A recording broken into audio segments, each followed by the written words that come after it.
très grand droit pour moi de m'approcher encore des après-midi. Vous partagez une pensée venant de l'Éternel. J'aimerais partager avec vous une pensée que l'Éternel a déposée dans mon cœur qui s'intitule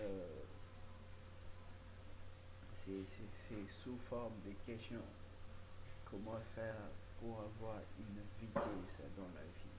Comment faire pour accélérer dans la vie, dans le ministère? Comment faire pour accélérer dans le ministère?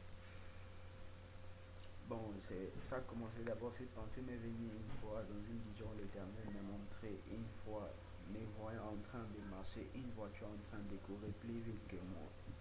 Et après cette voiture-là, je me suis vu en train d'attacher la ceinture et j'ai commencé à courir plus vite que cette voiture-là. L'Éternel a commencé à traverser là, m'enseigner quelque chose qu'il voulait m'enseigner depuis longtemps que je ne comprenais pas. Il m'a ramené dans un roi, là où on nous parle de l'histoire du prophète Élie. Le prophète Élie avait déclaré qu'il n'y aura ni pluie ni rosée pendant 3 ans dans les pays d'Israël. Mais après cela, il est revenu, il est monté à la montagne de Carmel pour implorer la grâce de l'Éternel, pour que l'Éternel puisse faire descendre encore, qu'il puisse pleuvoir encore. Il est monté avec son serviteur, la parole de Dieu nous déclare qu'il est monté avec son serviteur et il a commencé à implorer la grâce de l'Éternel pour qu'il puisse pleuvoir. On nous dit il a mis sa tête au milieu de ses genoux, il était à genoux. Et il a envoyé son serviteur sur foi aller checker si, aller vérifier si la pluie venait.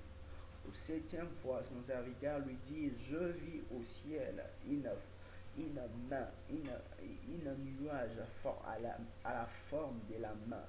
Il lui dit, descends en bas, dis à Akab d'atteler son char, car la pluie va tomber maintenant. Et la parole de Dieu continue et nous dit ceci. Et après avoir dit cela, Akab prit ses chevaux et il courut très vite. Mais la parole de Dieu spécifie quelque chose qui va maintenant sur lequel on va plus s'intéresser. On nous dit là que Élie serra sa ceinture. La main de l'Éternel fut sur Élie et il serra sa ceinture et il courut plus vite que les chevaux d'Akab. C'est ce qui m'intrigue encore davantage. C'est comment ça, il peut courir plus vite que les chevaux. Il y a les détails qu'on nous donne là, serrer sa ceinture. C'est l'une des choses qu'aujourd'hui dans la vie qu'on néglige beaucoup, serrer sa ceinture. La ceinture means what? Ça signifie quoi autrement? Nous partons dans les épîtres au Paul aux Éphésiens. Il dit parmi les armes spirituelles, les armures spirituelles, il spécifie la ceinture comme la vérité. La vérité, la ceinture comme la vérité. Si dans la vie chrétienne tu veux aller loin, tu veux aller plus loin avec l'Éternel, tu dois apprendre à être vrai avec Dieu. Tu dois apprendre à être vrai avec Dieu. Dans toute chose que tu fais, apprendre à être vrai avec l'Éternel. Car c'est ce qui va te donner encore davantage la vitesse dans la vie chrétienne. C'est ce qui va te donner encore davantage la vitesse dans la vie chrétienne. C'est pourquoi Christ, à chaque fois qu'il disait une citation, il ne pouvait pas commencer une citation, c'est rare. Sur 100% des citations de Christ, je peux dire 90% des citations de Christ, il commençait toujours en vérité, je vous l'ai dit. C'est qu'il basait toute citation sur la vérité. Toute parole de Christ était basée sur la vérité.